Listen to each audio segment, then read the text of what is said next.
इतनी साधना गोस्वामी जी ने की, कहीं एक झलक नहीं मिली प्रभु की।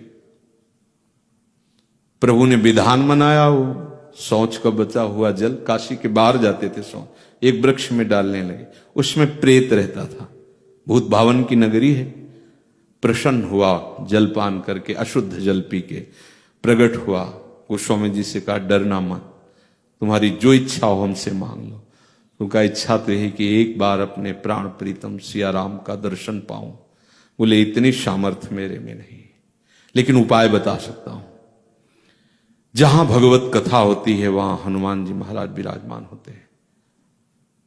तो बोले जहां तुलसी घाट है, बाद में नाम तुलसी घाट, वहां भगवत चर्चा होती थी। तो बोले हम कैसे पहचानेंगे? बोले सबसे पहले आते हैं और सबसे बाद में जाते हैं। यह है कथा रसिक का स्वरूप।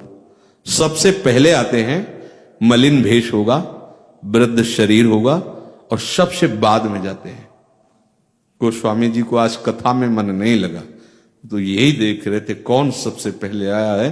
तो देखा कि सबसे पीछे शांत मुद्रा में कृष्ण शरीर वृद्ध रूप धारण किए हुए महाबलशाली परम भागवत, जिनके रोम रोम से नाम ध्वनि प्रकट होती है, बलिहारी है उनके चरणों की। ऐसा अपने आराध्य देव में प्रेम, ऐसा प्रेम और ऐसी सेवा निष्ठा, राम काज कीन्हे बिनु मोह कहां विश्राम।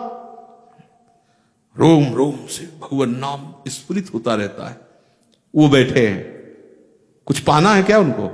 ये है आसक्ति अपने आराध्य देव की। उनकी चर्चा, उनका नाम, उनका गुण, उनका रूप सुनने को मिलता है। जहां जहां पी की बात सुने खोजत तीन गैनन, वो रास्ता खोजते प्रेमीजन, कोई मेरे प्रीतम की बात सुना दे। अकेले पढ़ना और सभा में इसका अंतर होता है, आप खुद अनुभव करना। देखा कथा हुई, सब चले गए, बाद में वहां की रज ऐसे लेके लगाई। महाभागवत है, सामर्थ्य ऐसी है कि प्रभु कहे तुम संतात उरिन मैं नहीं, मैं तुमसे उरिन नहीं हूं।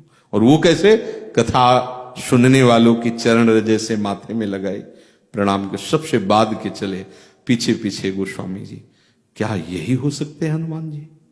क्या यही हो सकते हैं? महाबलशाली विक्रम रूप वाले। ऐसा सोच ही रहे थे कि पीछे मुड़े और कहा क्या है? तो उनका प्रभु मैं पहचान गया हूं, आप मेरे प्रभु के अत्यंत लाडले श्री हनुमान जी महाराज। भाग पड़े हनुमान जी, दौड़ लगा दी, और तुलसी घाट से लगभग 1.5-2 किलोमीटर का अंतर होगा, संकट मोचन जहां है, वहीं पकड़ पाए, क्योंकि वो पकड़ाना चाहते थे। इसलिए तुलसीदास जी ने चरण पकड़ा और कहा प्रभु मुझ अधम के पास कोई ऐसा साधन नहीं जिससे मैं प्रभु को देख सकूं, पर अब जिया नहीं जा रहा। लगता है जिनके लिए जीवन समर्पित हुआ उनको एक बार तो देख लूं। तो हनुमान जी ने कहा अवश्य, तुम अधिकारी हो, तुम्हें जरूर दर्शन होंगे, पर यहां काशी में नहीं, चित्रकूट में चला। समझ रहे? इशारा समझ रहे? आपको कहां लाया गया है? बाहर आओ, धाम आओ। कितनी बड़ी कृपा, आप समझ नहीं रहे। अब गोस्वामी जी को श्री हनुमान जी की प्रार्थना से चित्रकूट में जब वो चंदन घिस करके और सोच रहे थे कि प्रभु आएंगे तो कैसे सेवा करेंगे, क्या करेंगे, इतने में 2 राजकुमार आए और उन्होंने कहा कि हमें थोड़ा चंदन लगाओगे? तो यंत्रवत ऐसे चंदन लगा। पहली बार तो चूक गए थे, दूसरी बार ऐसे यंत्रवत लगा रहे। तो हनुमान जी फिर बोले कि जिनके चंदन लगा रहे हो ना, ये वही है जिनके दर्शन के लिए तुम लाते। एकदम फिर तब देखा गौरवरण, रहते श्याम गौर ही है साहब, गौरवरण लखन जी और श्याम वरण कृतकृत्य हो गए। चित्रकूट के घाट में भई संतन की भीड़, तुलसीदास चंदन घिसत तिलक देत, ऐसा कुछ। हाँ, ऐसा